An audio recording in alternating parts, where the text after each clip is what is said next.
Welcome to Reality NSFW. I'm Jonny Pratt, and with me is the guy who's never afraid to speak his mind, the great Alex Trias. Joining me tonight, my amazing co-host. We are here to break down episode 7 of the challenge, Double Agents, and we definitely got some fights tonight, some boring, might I add, mission, but in turn, we saw some people made some decisions that were very important for their game and for the future.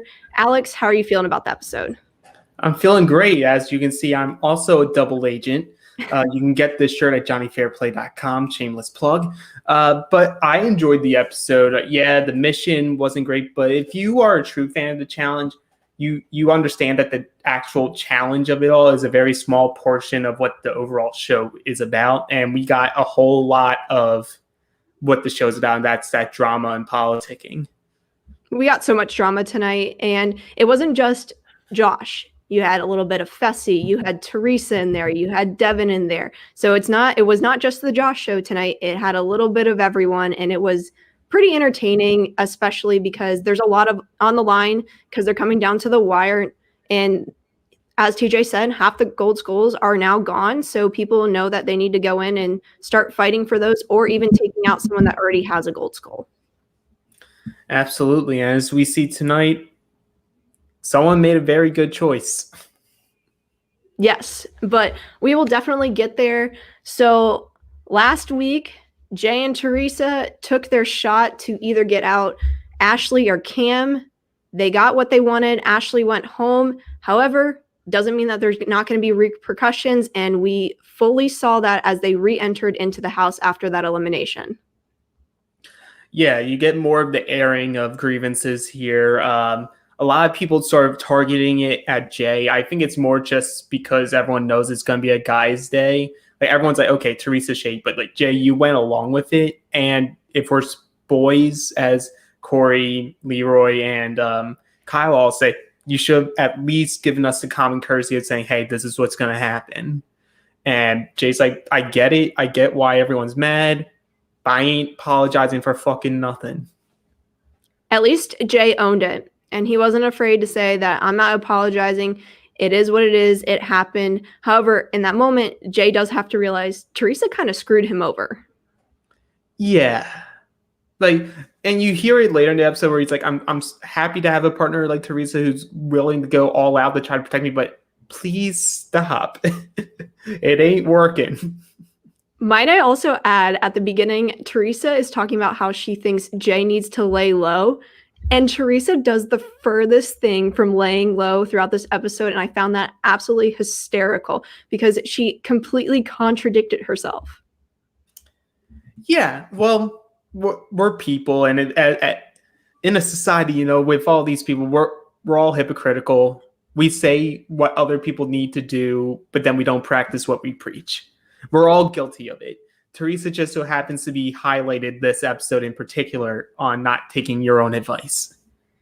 Very highlighted this episode. If you want to talk about an episode where we had one where it was basically all big T. This was very much so the Teresa show. And some other people. We'll get into that. It's still Teresa time, and we're in the next day, and Teresa's having some coffee talk with CT, and she's just saying,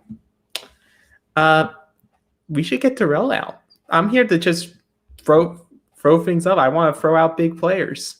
And CT at the time is like, yeah, you're right. That's something I could think about doing.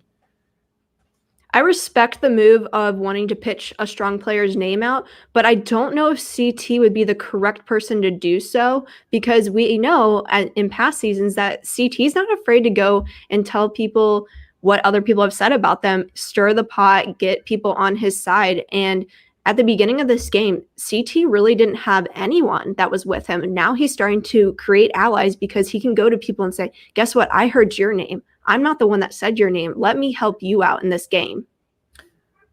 Her idea is just extremely flawed on multiple levels. Like, I understand her going to CT because she's made inroads with the rookies and Big T.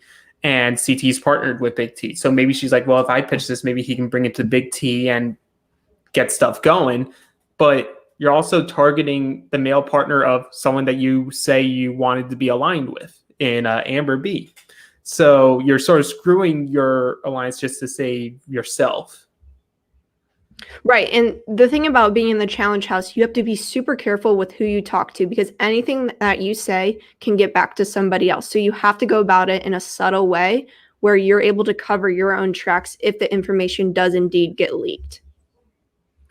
Absolutely. And she keeps her receipts. But this ended up being a longer intro than usual because we get a third conversation here, and that's with Fessy and Corey. And Fessy's sort of trying to try to get something going with Corey again, and just says, like, I just feel I'm misinterpreted. I'm usually very introverted, so because I sort of stay to myself or how I perceive things, I may come across as cocky or anything. I'm like, dude, just admit that you're cocky. Like, it's not a bad thing to be cocky if you think you're good. If you're able to own it, do it, because people respect that a lot more than you covering up and saying, well, this is the way I actually am, and people think I come across this way as cocky. If you are cocky, he is. He can't say that he's not, because he definitely is the way he comes across and talk to other people, and basically has said, you don't want to see me down there. You don't want to come after me. I'm going to see you in an elimination. I mean, really? Yeah, and Corey's sort of like, I don't know how to take this. Like, I'm going to play it cool for now. Hopefully he can show his, like, friendship and loyalty to me in the future. And I'm like, Corey, just stop, man. You keep putting your hand on the hot stove thinking it's turned off. It's still hot, man. Don't put your hand back on it. I feel for Corey a little bit because I think he genuinely wants that friendship with Fessy, but he's already gotten burned this season, and he has also seen Fessy burn other people as well. So he needs to keep his distance if he wants to do what is best for his own game. Now, he can accept what Fessy's saying to him, let Fessy think that you're on his side, but at the end of the day, do what's best for yourself in the long run. Yep. And then in the background, we see Kyle and Devin are in the hot tub sort of listening in on that conversation. And Devin just makes it a point to say, you shouldn't trust the Big Brother players. They come from a game that's designed for only lying and deception, and I want them out, specifically Josh, Fessy, and Casey. Notice how no Amber B is mentioned in that statement. No Lolo either. That's true. No Lolo either. She's technically part of it. But Amber B essentially is dismissed, irrelevant in Devin's eyes, to be even in the Big Brother alliance. And maybe he has something going with Darrell, and who knows? And because he's partnered up with Gabby, maybe through Gabby's like, hey, stay away from her. Well, we don't really see Amber B interact with as many of the Big Brother people. I don't really see her around Casey, Josh, and Fessy because she's sharing a room with the rookies, and we see all of her interactions with them, which I think is a great strategy for Amber B because they have been a strong force and a very strong alliance that is running through this game right now. I think Amber B's just been playing it low, playing a low-key game. We saw that's what she wanted to try to do in the beginning of her Big Brother season was lay low. She just had someone who was enthralled with her, and so she couldn't just hide in the background. But more on a stalkerish level. Yeah, I was trying to be nice about it. Oh, I'm not going to be nice about it. It was definitely a stalkerish level. Yeah, but we'll be talking about Amber B soon because this was the Amber B coming out party sort of-ish. Yeah, she definitely got some good screen time, and I was happy to see it because she actually can bring a fair bit to the table, and she does have a good personality, so it was good to see her come out, explain her game and her thought process moving forward. And this sort of goes with my theory that I think if there is one team that won't get switched up, it's Darrell and Amber B. Could be I think Darrell respects people that are willing to fight and be good competitors. He saw that in her today, and I think that that's a very old school approach from him. But I also think Amber B's sort of that old school vibe as well. I think their partnership seems great. I don't see them not getting along with each other, and we'll talk about it when we get to the mission. Darrell really backed up Amber B, and I feel as though they're a good match for each other. Well, yeah, well, we are getting to the mission right now. So they're at the mission. TJ tells them to prepare to get wet as a helicopter comes in, and the mission is called Aerial Takedown. 5 at a time, they will climb on an awkward cargo that's attached to the helicopter. Once the helicopter is up and running over the water, everyone on has to knock everyone else off. Last person standing would win their heat. Fastest combined time for a team wins and becomes double agents. You know what I wish the challenge would show us sometimes is how they select who's in what heat. I don't have a big deal with that. It's sort of like with Survivor, they probably do like the schoolyard pick'ems and whatever background stuff. It's for viewers more likely than not, it's boring TV from a production standpoint. So like, it doesn't matter. We drew names out of a hat. That's how you got it. And suddenly you have the people that are competing. I get it. A lot of it does come down to luck because as we see in some of these heats, there's a stronger heat and a weaker heat for sure. It's just who you get matched up with. But sometimes for me, I like to know for the physical challenges, especially how they figure out the breakdown with who they're going to select to put in which heat. Yeah. Well, we'll get into the first heat. And the first heat is women, and it's Nany, Cam, Anissa, Big T, and Casey. So really the main players here were Cam and Casey trying to win. Cam trying to win so that she can ensure Jay and Teresa go into elimination no matter what. Casey going in there to try to prove to everyone, hey, yes, I'm physical, but I want to show that I can beat people like Cam as well in competition. Well, I thought Nany in this one did pretty well for herself. She lasted up there with Casey, but ultimately Casey was able to come through, win that heat. And I do think the strongest two people going into that heat in my mind were Casey and Cam. So I was pretty impressed that Nany was able to stay on as long as she did. So she did well for herself, especially with it being a physical challenge. Well, I think Cam's issue was she was trying to take Casey out as if she was like in wrestling, like trying to suplex her out. And I think she probably just lost her grip and you don't have your hands on anything anymore. You're falling in. But I think the funniest elimination of everyone across this was Casey just yeeting Nany off of it into the water. Like she flung her. Hey, Casey was hungry and wanted to win. So you got to go as quickly as you possibly can because as we see, challenges come down to literally seconds. So if you're able to throw off your opponent, do it. Yep. And I like Casey. I continue to like her more in the challenge than maybe I did in Big Brother. I think Big Brother wasn't able to really highlight her positives, whereas the challenge really suits that more. And I think she's starting to come off a little better in confessional as well.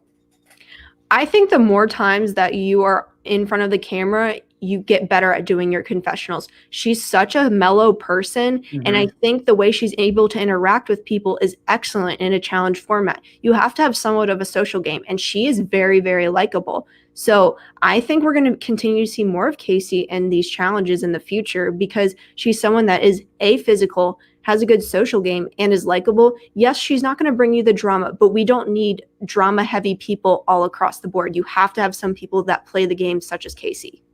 Yeah, like everyone loves Darrell. Darrell's not someone who's bringing the drama unless he feels like he's absolutely threatened. And it's not really even drama. It's him just saying, hey, this is what's happening. This is why I'm defending my partner. Like that's Darrell's version of drama. Like Casey is, I just want to be chill right now. And she says it later in the episode, if I was just in an alliance with me and a bunch of other me's, I'd be chilling. I'd be great. But I have these two idiots that I'm aligned with. Hey, she picked that alliance.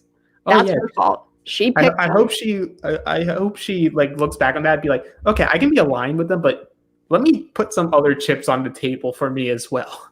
I would love to see Casey in a house where she did not have any of her Big Brother people because I know that they're key allies. However, I don't think she needs them. She could do just fine without having them. I think they are, they're an anchor for her. I think without them, she would be even better than what she is. But I ain't seeing Big Brother suddenly not being on a season anytime soon. That's true. So let's jump into heat number 2. Do we even need to talk about heat number 2? Because Okay, it was a piece of shit. Okay, so Kyle, Fessy, Nam, Darrell, and Devin are all on there. Devin is like, well, I ain't gonna hit Darrell, and then looks over like, well, Kyle's my ally. I'm not gonna hit him. Nam's like, I don't want to be the first person to do anything because if I do it, that makes me a target. I'm like, dude, it's a challenge. Go all out, try to win. If you ain't trying to win, then just jump off. Just jump off.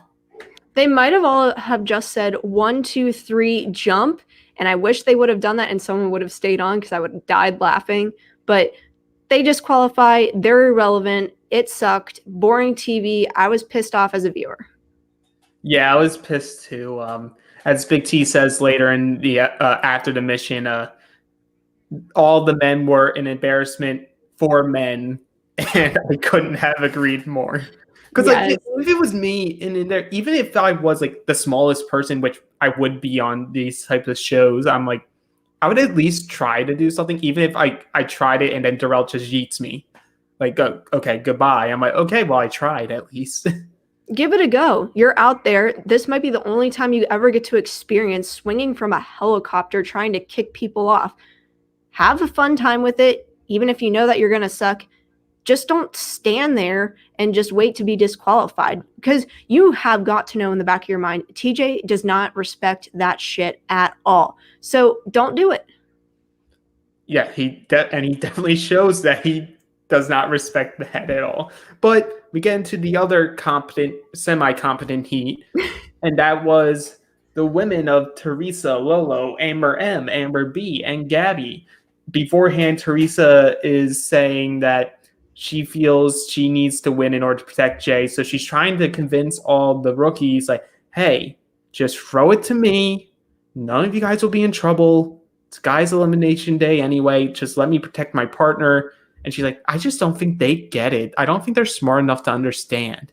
And Amber B's just like, I don't want to throw it. I didn't come here to throw competitions. I came here to win. I agree with Amber B. I'm sorry, especially that late in the game. There's no way in hell that I'm going to throw it to someone because, as Teresa said, future in the episode, that the house can change in seconds. And so what if I throw it to Teresa and then all of a sudden the next day Teresa's mad at me and wants to throw me into elimination? Mm-hmm. How stupid would I feel if I got put down in the crater when I wasn't expecting to go down? No way. You're too far into the season. Don't throw it to somebody.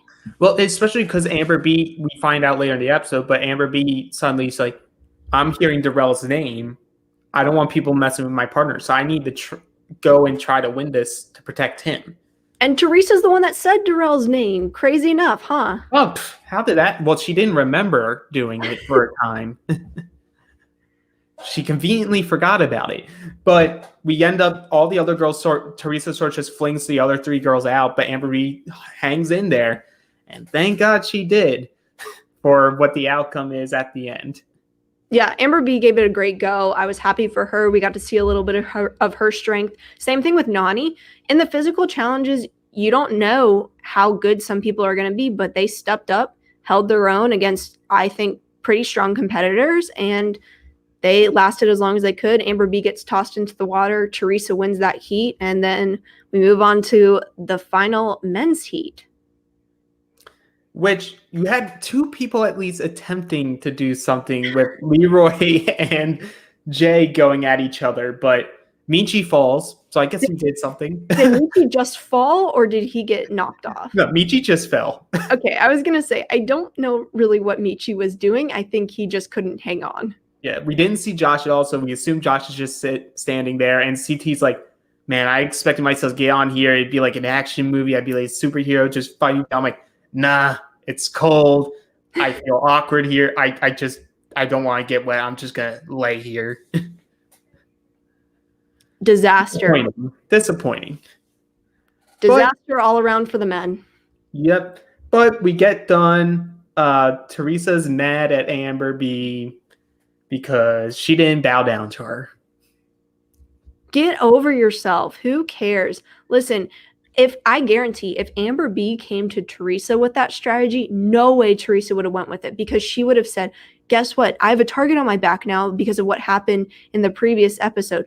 No way Teresa would have went for it. So turn the tables. If you were on the other side, would you really go for it? No, Teresa would not have. So she cannot blame Amber B for what happened. Well, yeah, and and you're in a competition like this, you're not really thinking in the moment about other people's perspectives. You're thinking about yours. And her tunnel vision right now is, I need to protect Jay because I put him into this mess because it was my move. So she's like, I just need these people to understand if they want to be aligned with me, they should just let me get power, because even if they are the house vote, like I said, they're not the ones going home. Maybe you lose a bad partner and you can get a new partner or take Corey, whatever. But I get to keep Jay safe. What is with these people's tunnel vision this season? We have seen it multiple times, and it's bitten people in the ass. Oh, I'm fine with it. But anyway, we get TJ. You're always fine with things that I'm not fine with. Yeah, it creates more television that way. Oh, but, I gotcha. Yeah, so TJ gives Leroy, Casey, and Teresa and Jay props. He rips into the men for fucking sucking today and tells the women, you guys were amazing. And you do have some of the guys going like, well, it really just proved that the women are ready to be for the final. We're not.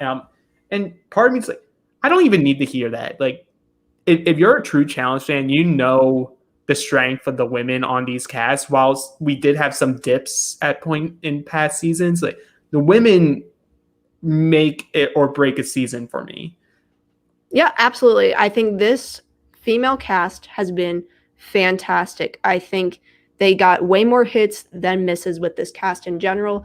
And whenever TJ can be fiery at any of the contestants, he's going to. He wants people to own their shit, and I love it when he calls people out, because there's so many people that want to be on the challenge so badly, and those people, I guarantee, would be out there fighting. And he's trying to make that point. There's other people here that would rather have your spot right now and go for $1 million. If you're just going to sit there and coast, what are you doing?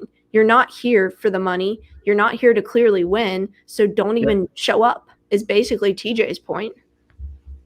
And I can see it from his aspect too. But conveniently, the time difference between Casey and Teresa was 1 second. That's wild. I don't buy it, but I bet they probably just said 1 second just to make it more interesting. I don't buy it either. I just can't picture it being 1 second, because we've had so many challenges this season that have come down to seconds, and I'm a little skeptical. I get it. You have to make good television, so I'm fine that they say 1 second, but show me the tape. Tail of the tape. Well, the tail of this tape is your double agents are Casey and Leroy, and they are pumped. I would be too. I'm happy that they won. I wanted to see Leroy and Casey get this. I do love Jay, but I did not want to see Teresa win, especially because she was trying to convince people to throw it for her. The thing about that is, if you're trying to convince people to throw it for you, that means you don't have enough confidence in yourself to win it. Absolutely. And with that, we finished the mission. But before we get back to club time, we're going to take a break. Winter's here and it's crazy cold outside. But what you don't know is you should still drink more water. By the time you feel thirsty, it's too late. You're already dehydrated. You can't focus and you feel tired. Drinking enough water is critical for a healthy lifestyle that you're trying to maintain. It increases your brain power, boosts your productivity.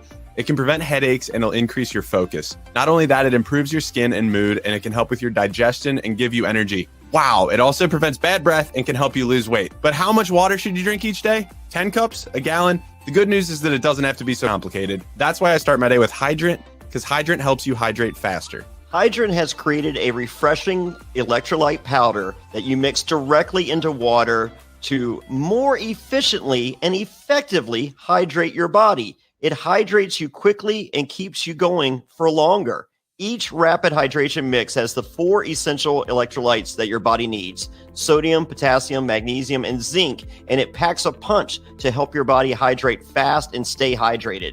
If you're looking for that extra boost of energy, there's also Hydrant Plus Caffeine, which contains 100 milligrams of caffeine from green tea. Hydrant is backed by research. The formula was developed by an Oxford scientist. It also is loved by pro athletes, top performers, celebrities, and has thousands of 5-star reviews. It's made with real fruit juice powder. It's delicious and refreshing, and it comes in a variety of flavors, including iced tea, lemonade, and fruit punch. My favorite personally is the grapefruit. It's a classic and I go back to it. It's delicious. Plus, this stuff is backed by a 100% satisfaction guarantee. If you don't love it, you can send it back for a full refund. You really need to try it for yourself to see what I'm talking about. It tastes incredible and it works. Well, Hydrant starts at just $1 a packet for a 30-day supply, and you save even more with a monthly subscription. And it's so easy to get. We've got a special deal for our listeners to save 25% off your first order. We're not kidding here, folks. 25%. Go to drinkhydrant.com/survivor and enter our promo code survivor at checkout. That's drinkhydrant.com/survivor and enter promo code survivor for 25% off your first order. That's drinkhydrant.com/survivor. Enter promo code survivor to save 25%. And we thank them for sponsoring the podcast. This episode is brought to you by Magic Spoon. Now, oh my God, Magic Spoon was so kind to send me that's really cool bowl. It's like rubbery, it's the coolest bowl of all time. And this rainbowy spoon that is really awesome. And if you think about it, they're called Magic Spoons, so why shouldn't the spoon be totally incredible? Well, here's how incredible all these things are put together. My daughter Piper, turning 13 this month, thinks that is the coolest spoon, the coolest bowl, and as a result, the coolest cereal of all time. I mean, we're talking about a kid that ate the worst cereal ever. And she's now all in on Magic Spoon. I've been on board, the whole time, but to have the rest of the family join in on with me, oh my God, we are a Magic Spoon family. Man, growing up, cereal was one of the best parts of being a kid, so I'm glad Piper's on board. But I've recently had to give it up because I realized it was full of sugar and junk that you just shouldn't eat. I've been trying to cut down on carbs, sugar, unhealthy foods, and I realized I basically can't eat anything anymore. So I've changed up my breakfast routine, and I've added Magic Spoon, and it's a game changer, I gotta say. So, with the new year, we're all trying to eat better, but healthy breakfast doesn't have to be boring. Magic Spoon has amazing flavors that you love, but without all the bad stuff. Yeah, they have 0 sugar, 11 grams of protein, and only 3 net grams of carbs in each serving. So many of you have asked us, and now you can finally build your own custom variety box and not just go with a pre-scripted one. You can choose from the best-selling cocoa, fruity, frosted, and blueberry flavors, plus brand new flavors including peanut butter and cinnamon. Hey, it tastes amazing. Honestly, too good to be true. It's keto-friendly, gluten-free, grain-free, soy-free, low-carb, and GMO-free. My favorite, absolutely, positively, no contest, cinnamon. Good choice. Go to magicspoon.com/survivor to build your own custom variety box and try it today. And be sure to use our promo code survivor to get $5 off your order. Yeah, Magic Spoon is so confident in their product, it's backed with a 100% happiness guarantee. So if you don't like it for any reason, they'll refund your money, no questions asked. That's magicspoon.com/survivor. Use promo code survivor. They love it when we do that to save $5 off. Boom. And we thank Magic Spoon for sponsoring the podcast. And we're back. And as we go to the club, we hear Tear for Fears shout. Love that song. It was just a great one to go into. Sort of a clue in on what was going to happen later that night. Well, we get Tornado Teresa coming in and saying, I'm going to get Amber B so bad. Whoa. I know. It's again, it's tunnel vision. Teresa's just like, Amber B screwed me. We only lost by a second. If she would have just fell, I would have won easily. Me and Jay are safe. So she's just putting all of her frustrations out on Amber B.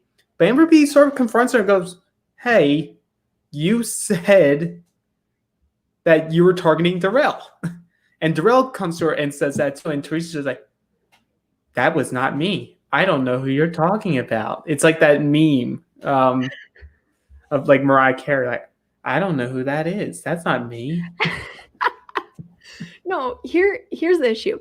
I have loved these rookie girls this season because they have not been afraid to stand their ground. Whenever they've been confronted by any vet, they go back at them. They just don't hide and quiver. They're not afraid to say, actually, you did say this. This is what happened. This is what I heard.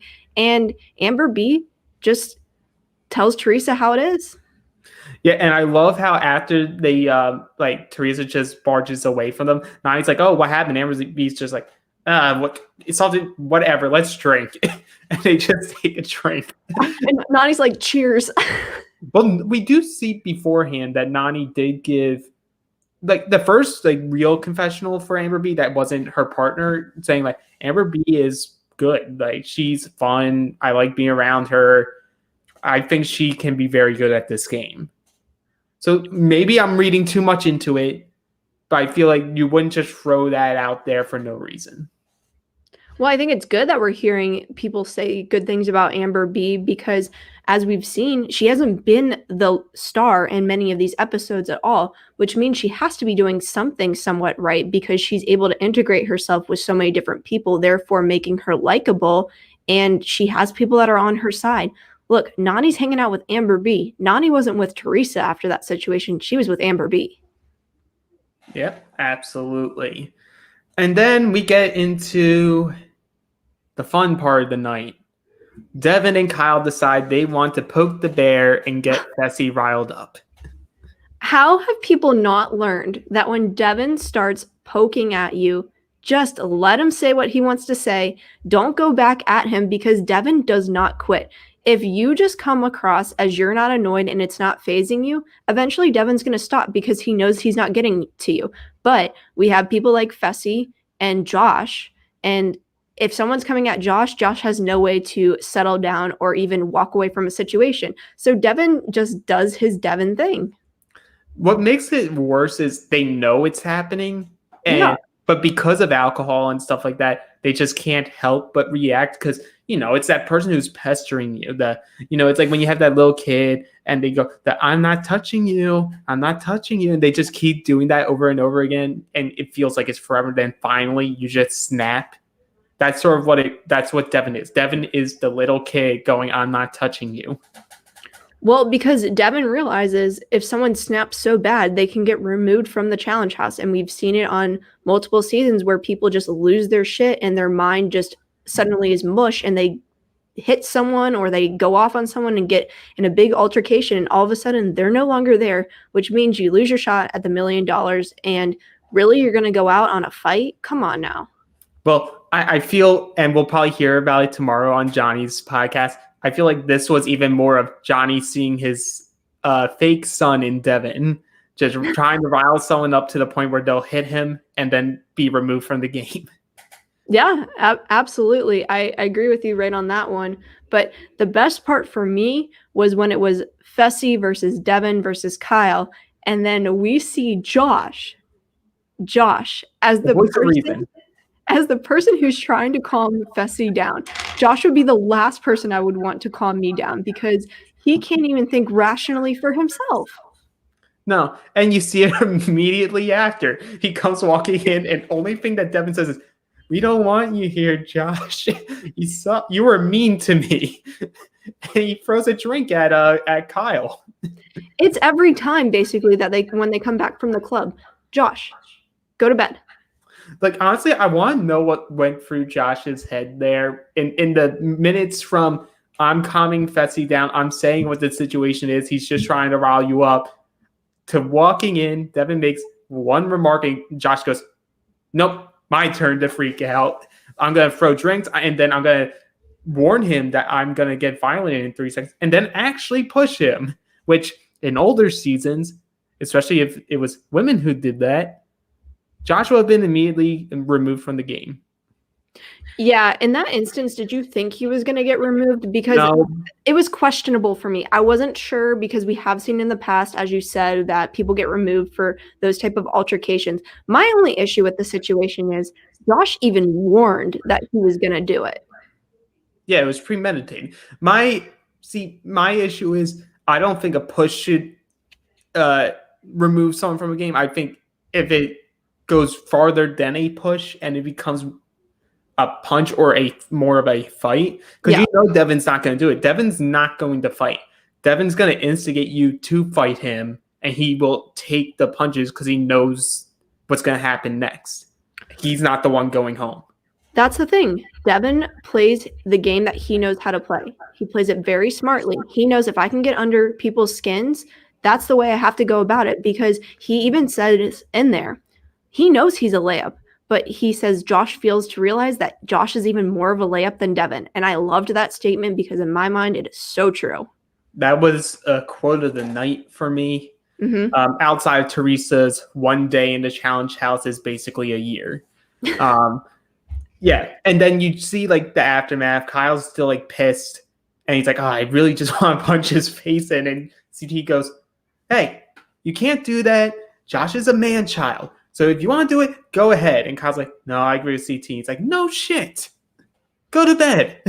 I just need Josh to listen to Nani and Casey for once, because Nani even tries to help him so many times and Josh just dismisses Nani. Nani's there as your friend, and for once you need to listen to your friends if you want to even make yourself last, because I guarantee, yes, we're going to see Josh on a future season. Am I happy about it? No, probably not. But he one time is just going to snap and he's going to get himself removed. Yeah, like it's a weird thing with me with Josh. Is like, I don't mind him doing all that stuff just because I think for me personally, I'm like, it's good enough TV as long as it's not hammered over our heads constantly about it. And we did have like at least one episode break from it. So I was like, okay, that's fine. But it's sort of like, I'm here to see Josh for the entertainment that he will provide for a season. You're not going to be going in immediately and going, oh, I'm watching Josh because I think he can win the game. No, I don't think Josh can ever win the game. But if he does, I'll give him all the props all day. I guess never say never. It will just take certain things for him to get to that level. Oh, I'm going to say he's never going to win the game. I will keep my opinion there. And if he does, I will give him props all day long. But he's not going to win the challenge. And I will stand by that firmly. And I want him to prove me wrong. You just don't want anyone to come on here in the future. I just want him to prove me wrong. That's all I'm asking for, because people say so many times, prove yourself. And I'm ready for Josh to prove himself. I'm the type of person, once you're able to do so, I'll give you props. And I think a lot of the people have proven wrong in the past that they've been layups, haven't done that well in previous seasons, come back stronger, fight, and then they start winning. I mean, if you look at someone such as, I don't want to necessarily talk about her, but Cara Maria, she wasn't great on her first couple seasons of the challenge. She learned, got stronger, came back harder, and has been one of the best female competitors that they've ever had. So anyone's capable of doing it. I hope that Josh can one day do that. And I get where you're coming from with the entertainment value. He's not my favorite character. But we've heard that many people say outside of the shows, he's an awesome person to be around. And that's what we're getting. We're getting an edit of someone. So anything I say on here, I'm basing it off of the edit that we're seeing of the person, not who the person is in real life. Yeah, it's what we have to do when, we don't have experience on the show. Like, I'm not going to say, oh, we don't have experience on the show, so shut up, you can't talk about it. We're going to talk about it because we love the show, and we're going to base it off of what the show is showing us. If we find out stuff in the future, we can add that and we can change our opinions. That's a great thing about life. But before we head into Deliberation, we have a couple things. We had Devin apologizing to Gabby for his part in the arguments last night. And we have Amber B talking with Teresa saying, hey, a few people mentioned to me that you said Darrell's name. And immediately Teresa's going, okay, it had to have been CT.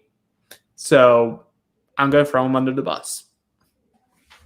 See, Teresa has no way to throw CT under the bus because of what she just showed in the previous episode. If she had not done what she did in the previous episode with the situation of her and Jay, she would have had more credibility where she could have maybe thrown CT under the bus. But in that situation, who are you going to believe? Someone that has been unloyal and not trustworthy to allies, or CT, who basically lost Ashley in that first episode hasn't really had too much of a leg to stand on, has had to integrate himself into alliances. That moment, I'm trusting CT.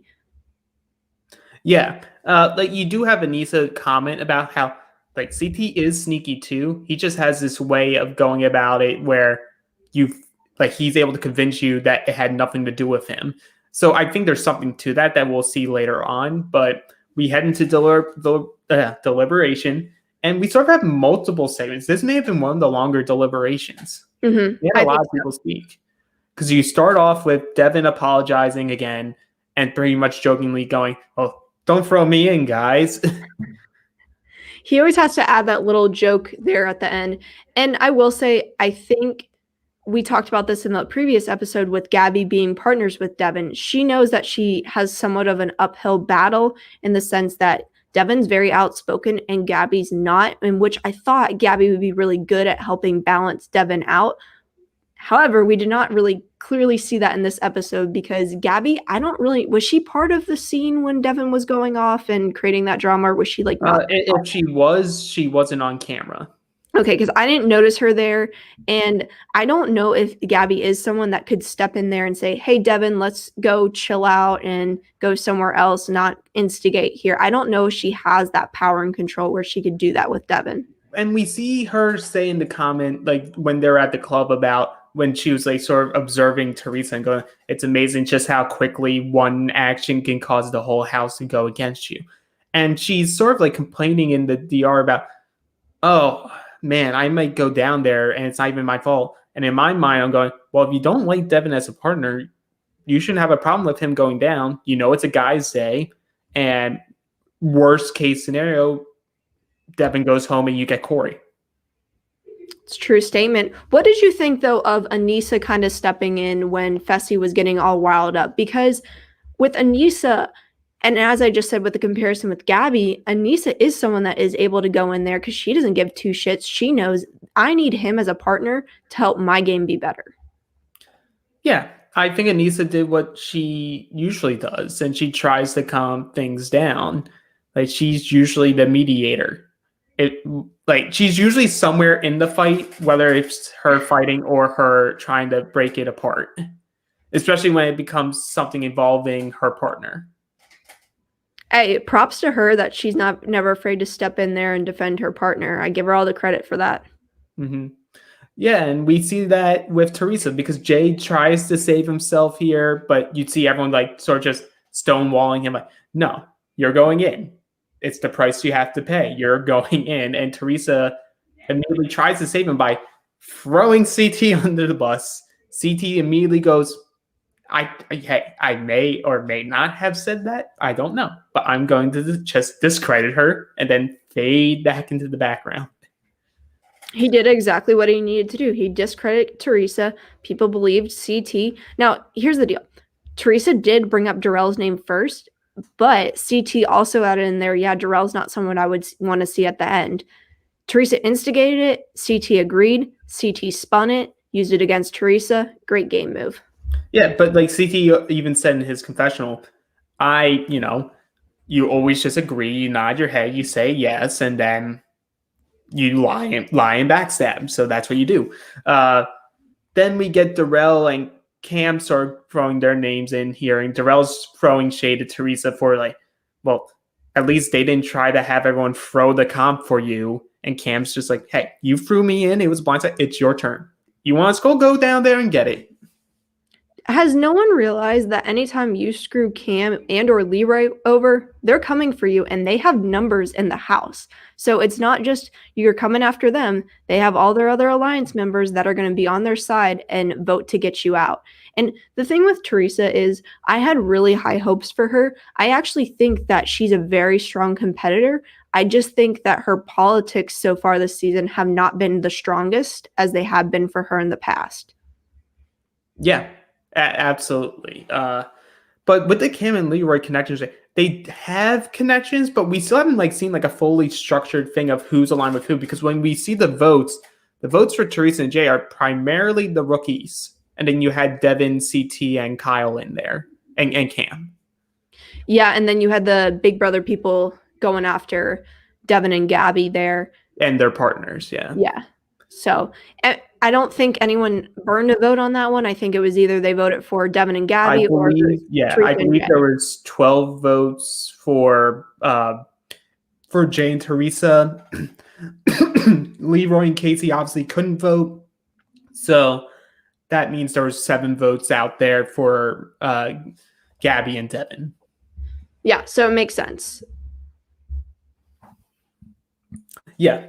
So we do see Casey and Leroy see the vote. They're happy that Teresa and Jay went in. I guess they think the usual suspects that they thought would be the votes were the votes. So they're like, cool. And Leroy sort of just tells Casey, hey, I said I needed to take Jay out. I'm going to go in. And Casey just wants to like be hesitant there. She's like, well, in the event that you don't want to go in, let's have a name so that you can, have someone to fall back on if you realize, oh, I don't want to do this. Right, because you want to be able to see what exactly the elimination looks like. And I think Casey was thinking very rationally. There's calming Leroy down, saying, yes, I know you want to go in, but you also have to have a backup name, because if you don't have a backup name in mind, you could get flustered standing up there. Oh, crap, who do I throw in? Because normally it's whoever TJ asks to make their vote first. Typically, partners are going to follow suit with that person because they don't want to go in themselves. So if Leroy didn't want to go in and say Casey voted first, and Leroy didn't really give a backup option, he basically at that moment would have to go with whoever Casey picked. Yeah, absolutely. But I respected Leroy here because in this game, you can't really dictate, for the most part, your terms. You can't dictate more times than not the competition, the elimination, your opponent. Leroy had what he wanted. He wanted Jay down there. He said, I'm going to take Jay out because he targeted Cam. And you sort of need to go in there and just deal with it. Like, if you want your skull, go get your skull.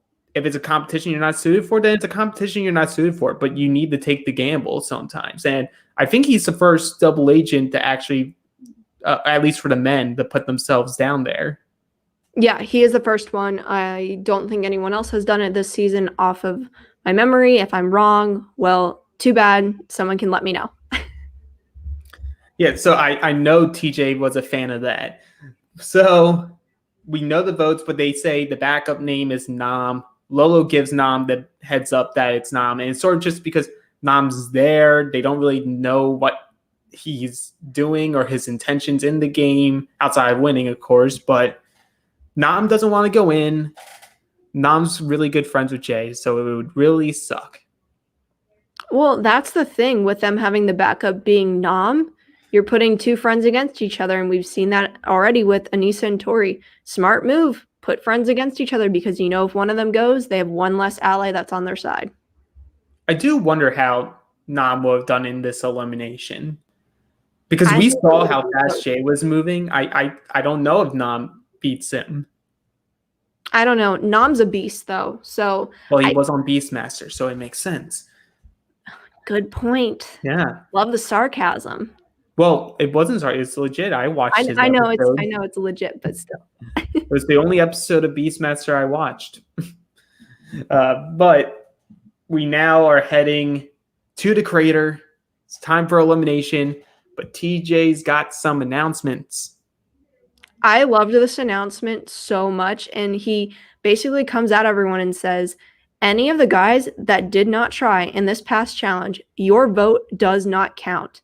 And me as a viewer, my jaw dropped, even though that I knew it probably didn't make a difference because when you're looking at it, none of the guys tried. So basically all their votes are negated and you're relying on what the girls voted. And had it been more of where people were voting differently than their partner, that could have been some scary shit. Yeah, like at first when they said that, I was like doing like the math in my head of, okay, how many of the guys voted for Jay and Teresa? I think it was only like 4 maybe. So I'm okay, they're down to 5 votes. But then once you subtract the other guys who voted for Gabby and Devin, it was okay, it's a wash. It's still going to be Jay and Teresa. And that's what the votes revealed.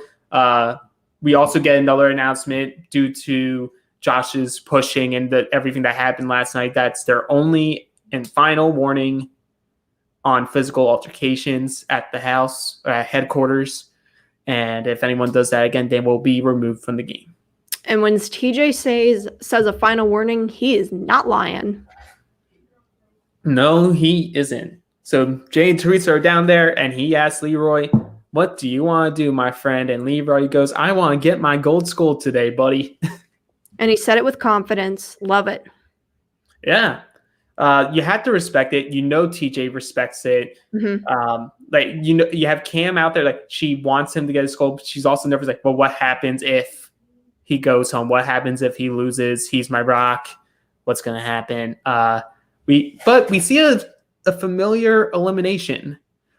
And I wonder if they made this longer because it was two guys competing in this. I'm not sure. But it's Fire Escape, except it's twice as long with 3 times the obstacles that that Ashley and Natalie faced when they did it in the first episode. Same rules apply, though. You race from end to end. First person back wins. I actually like this elimination. You have to have a lot of strength to be able to get all the way down, all the way back. And we talked about this the first time when Ashley and Natalie were competing about the way you have to go about it. You have to do really a strong leg pull and then get the arms over and all of that. It's definitely the motion is going to be the best way to go about winning this challenge. Mm-hmm. However, when it started, they just were flying. Yeah, well, the first thing I was thinking of was Leroy's done a elimination like this before that he won. He won it on X's 2. It was him and what was her name? Naya. They Hurricane sent home Naya, right? Yeah, Hurricane Naya, and they sent home Jonny, Bananas, and Nani, and it was because Nani's rope got stuck in the pole and she couldn't muscle it out. So Bananas never even got a chance to compete. But when it got to Leroy just flew back and forth. But that was without obstacles in there outside the little divots. So you go in there and they even say, like, Leroy looks like the Flash. Like Jay's holding himself there too. And like I said to you offline, his background with rock climbing, using the ropes and pulleys like that, and being slender like that, I felt was a big advantage for him too, because he was moving pretty effortlessly. Seeing the elimination, and then before it even started, I thought Jay was going to win it. I thought it would be close. But just as you said, with what Jay does for his profession and what he does on the side as well, if you have that experience with rock climbing, that's a lot of arm strength. You need arm strength in this, and you need to be able to control your body in this as well.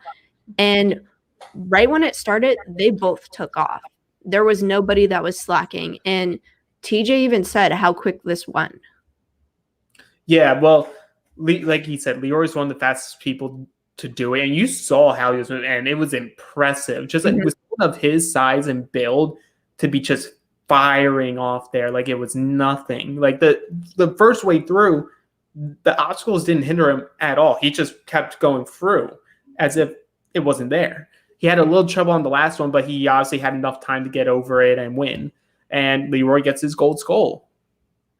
Leroy gets his gold skull. He was bold, went down, said, you know what? I'm going to earn it, because at some point, if you're in power, you can only sit back for so long. Eventually, you're going to have to go in at some point. So if there's an elimination you like or an opponent you like at this point in the season, you have to go in, because otherwise, if you're not going to go in at all, why were you even on the season? TJ wants competitors, and he even said it tonight. I want people here that are wanting to win. Yep, and Leroy says hopefully this is his last ever elimination. That made me very sad, because they're going to hammer it over the head for us this entire season that this is Leroy's last challenge, and I don't want it to be his last challenge, but I respect him. It's just very sad for me. People say it's their last time coming out, and then they get that itch, and you might see him again. And I hope we see Leroy again. I think we see Cam again. I think Leroy's I'm a man of my word type of guy. If I'm saying this is my last one, because he wants to get his barbershop going. He wants to have a full-on career. I mean, you can't just keep going away from it. So I respect it. I respect him saying that he isn't going to come back. But in the back of my mind, I hope that he does. Hey, it could be one of those things. I mean, the next season of the challenge is apparently going to be an all OG season. And so maybe in the future, Leroy takes couple years off and says, guess what? I'm coming back. Well, I think that's a spinoff. I don't think that's that's not going to be challenge canon. It's a We Want OGs special. But there's something with OGs. So I'm saying those people are coming back to do something that involves the challenge. So I could see Leroy being one of those people in the future. Yeah, absolutely. And I'm sure it's a shorter time schedule for them as well, which probably would help him. But we lose Jay. We will see Jay again, though, according to TJ. I think Jay does have something to bring. He just needs to be on a season where he can last long enough. If he lasts long enough where he can get to a final, my money's on Jay to win that final. Because in the previous episode, we saw how he was able to get through the obstacle course. His endurance is impeccable. If he gets to that final, putting my money on Jay for him to win that season. If I'm Jay, physical stuff, don't worry about it. It's just like you can't make yourself bigger out of nowhere. Just you're good at the things you do. Just stay great at those. He just needs to get a little bit better with his social politics strategies. Like, don't let Teresa make all the shots. Make a decision together. And if you know you're backstabbing people, maybe give some of them a heads up so they're less angry at you. I still say Teresa screwed his game. Oh, absolutely. And they say it. Like, Darrell's like, you're not going home because of what you did. You're going home because of Teresa. Well, now Teresa's cursed because she is now stuck with Corey, and Corey cannot keep a partner to save his life. Leroy indeed stays with Casey. I still think it's a smart move. I think Leroy and Cam did a little bit of the nod there with each other, and they agreed that that would be beneficial. And Leroy even said to Casey, and this is what I love about Leroy as a partner. He said, Casey, I'm going to get you your skull. And I love that because I do think, as we saw at the beginning of the challenge, I wasn't sure about their partnership or their relationship, but now I can see that Casey and Leroy are really good for each other, and they are a strong force. Yeah. And if I'm Casey, like, Leroy trying to help her get a skull is great. And if she doesn't necessarily want the running with Leroy, I would say make the best of both worlds. Take Kyle. Like, Kyle has shown if he can get to a final, he's a good competitor in them. And then let Leroy and Cam be together at that point. Yeah, I'm excited to see how the matchups end up forming, who's going to be with what partner in the end. And I got to say, these have been really, really good episodes of the challenge thus far this season. I'm very impressed. People came to play hard, except for this last mission. Those people did not come to play hard, but everyone here has the goal in mind to win that money at the end of the day, and I'm excited to see how this shakes out. Yeah, I was nervous when we were starting to lose people, not for challenge eliminations, but due to injuries and whatnot. It got me worried, but it's been a great season. I haven't really had a bad episode yet from this season, and I'm looking forward to see what happens next. Right. I thought last episode there was a little bit of a lull there, but if I compare it to all the other challenge seasons, that's a pretty good episode on any other season. So right now, as the season's going on, it's pretty top tier for me for being one of the higher ranked seasons. However, I have to see how it finishes. So who's the star of this show, of this episode, and who was the dud? I mean, Amber B came to life. I was very impressed with the way she was able to hold her own and not back, and she didn't back down from Teresa. She said, this is the way I feel about the situation. And she was confident in herself. She said, look, I'm not here to throw things. I'm here to compete. I love it when I hear someone say, I'm here to compete. Mass respect for that. A dud this episode? I mean, I wouldn't say Teresa's a dud because she's not. I would say for her, she kind of screwed her social game up, and she should have laid low as she told Jay to lay low. She didn't take her own advice, as we said. So I think Teresa, we'll see what happens when she's with Corey, but I think she still has a bullseye on her back. Yeah, my stars of the show, it would have to be the team of Casey and Leroy, because Casey balled out in the challenge. Leroy balled out in the elimination. Perfect night if you're that team. Dud is Teresa, because if you need to practice what you preach. If you tell your partner to lay low, you need to lay low and not create a scene, because the more you talk and make a scene, the more eyes are on you. Because if she didn't do that, and then you had the Devin situation, more than likely than not, Devin's team is going in. Yeah, because they were getting votes from the other group because of that altercation and everything that went down with it. I will say I do agree with you with Casey and Leroy. I was happy to see the way it shook out for them. Leroy has his skull. He's going to help his partner Casey get a skull, hopefully in the future. I want that team to make it to a final. I really, truly do, because I think Casey, if they stick together, Casey could help Leroy get that first win. Now, it would be cool to see Leroy and Cam together and see that couple win it, but I do think I would rather see Leroy with Casey. Yeah, I think it's interesting dynamics because I think Cam works better with Kyle than I thought they would, and that's a strong team. Leroy and Casey are a strong team. So if they got to a final together, those two teams look very good. At least they look better than the combination of Fessy and Anissa. The other thing I agree with you that you stated earlier is you think that Amber B and Jarrell, if they're able to make it, that they're the team that's going to stay intact. And I agree because they have good camaraderie with each other. Jarrell respects Amber B. Amber B has mass respect for Jarrell. And as we've talked about in previous recaps, communication is key. And I think their communication is fully there with each other. Yep. And we still don't know, obviously, how the final is going to work. So it could be that it's just guys run and girls run. There's not teams, or they switch up the teams throughout it. Who knows? Because it's double agents. You have to have things moving around and being shifty. So we will find out more about that. But that pretty much wraps up everything for this episode of the Challenge Double Agents. I do have one question since we're kind of midway through a little bit. Who are two people that you absolutely think will not make a final this season? The team of Michi and Amber M. I didn't say you had to pick a team. You could have picked just... I know, but it's sort of obvious why I'm saying both of them. All right, you're going to go with both of them. I'm going to say Josh. Just because I don't think he's going to get there. And then I do have to agree with you. Amber M, just based how the edit's going right now at this point, I actually think she's super strong strategically, but we're not seeing enough of her further into the season where I think she's going to make it into the final. If she does, that's awesome for her because she's not one of the bigger girls out there. So if she finds a way to get to a final in a rookie season, props to her. Yeah, and then I guess out of the people who have skulls, from the guys, you have Devin, Fessy, Kyle, and Leroy. Who is your front runner of that group for a final?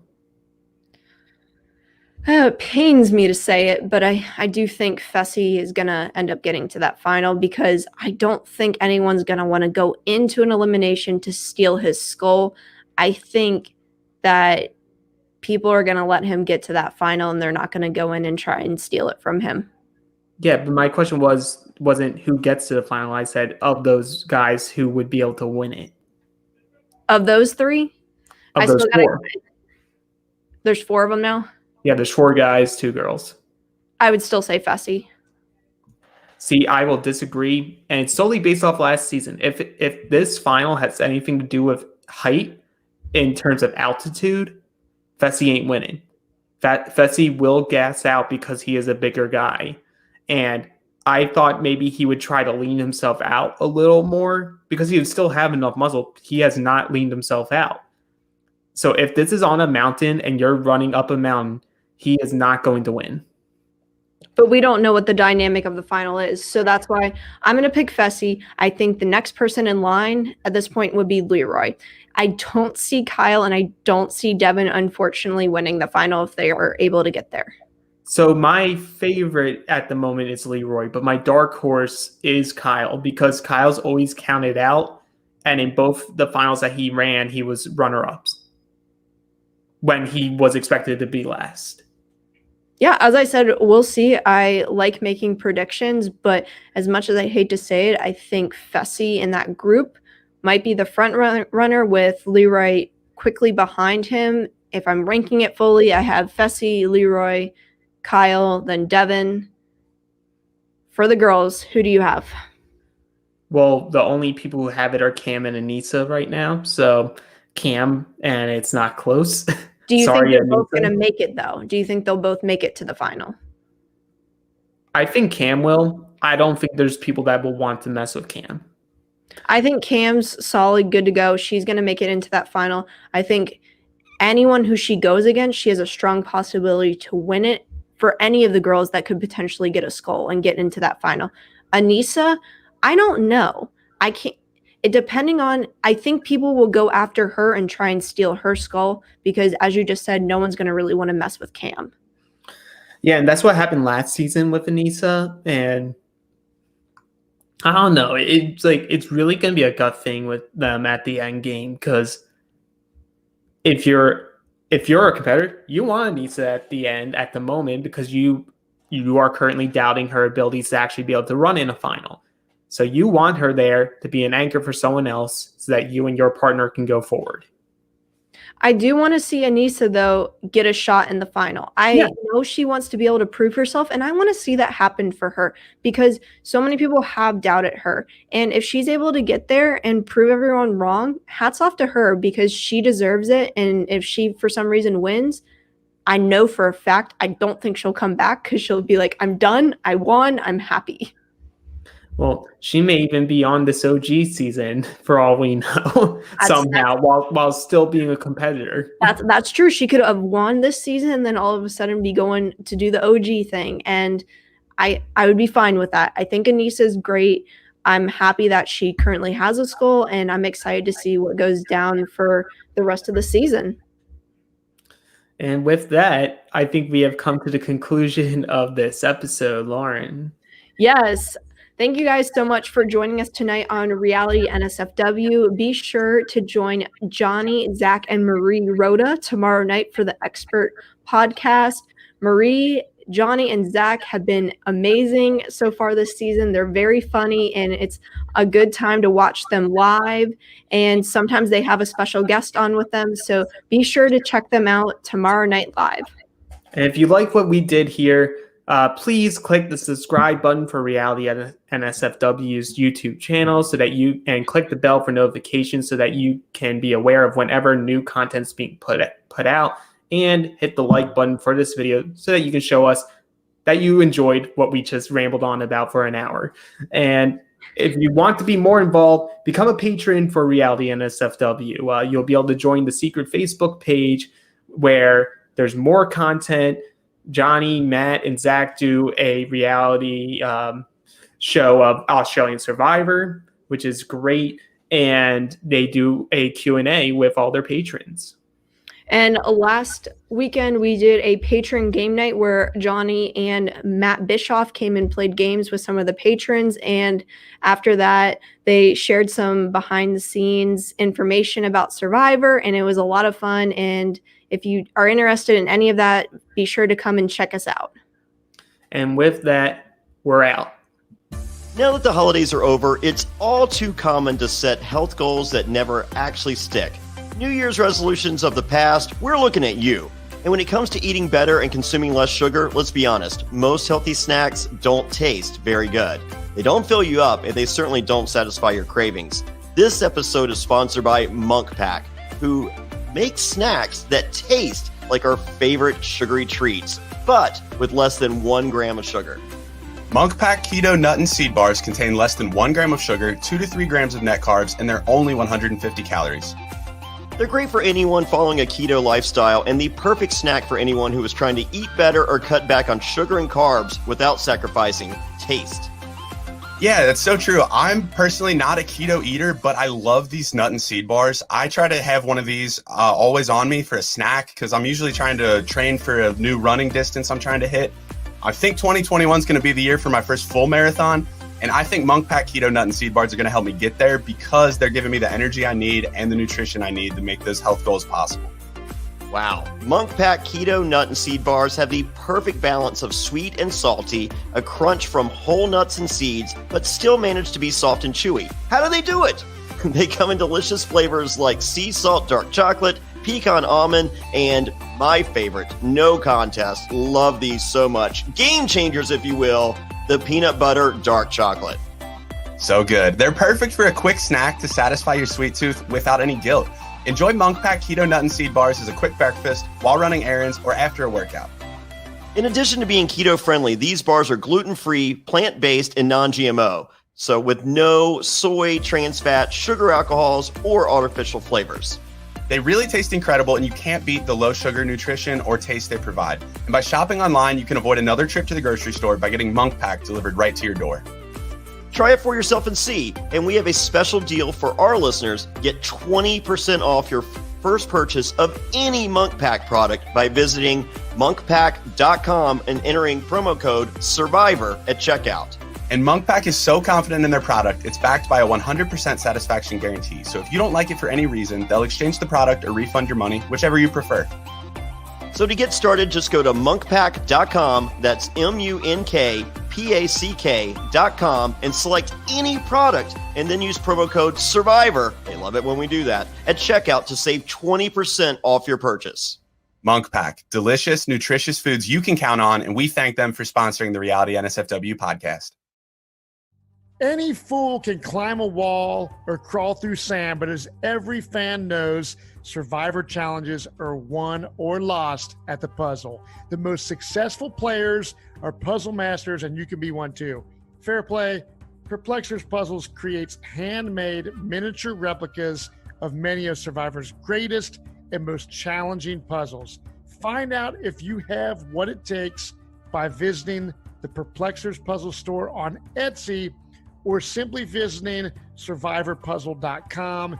Enter promo code FAIRPLAY, FAIRPLAY, at checkout for a 10% discount. And let me tell you, I'm hanging out on my patio on these beautiful summer nights.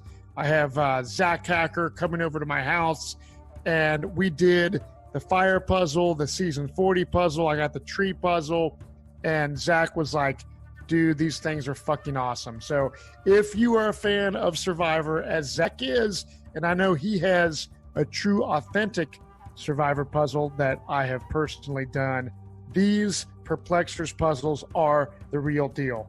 So go to survivorpuzzle.com right now, enter promo code FAIRPLAY at checkout for a 10% discount, and I promise you, you will not be disappointed.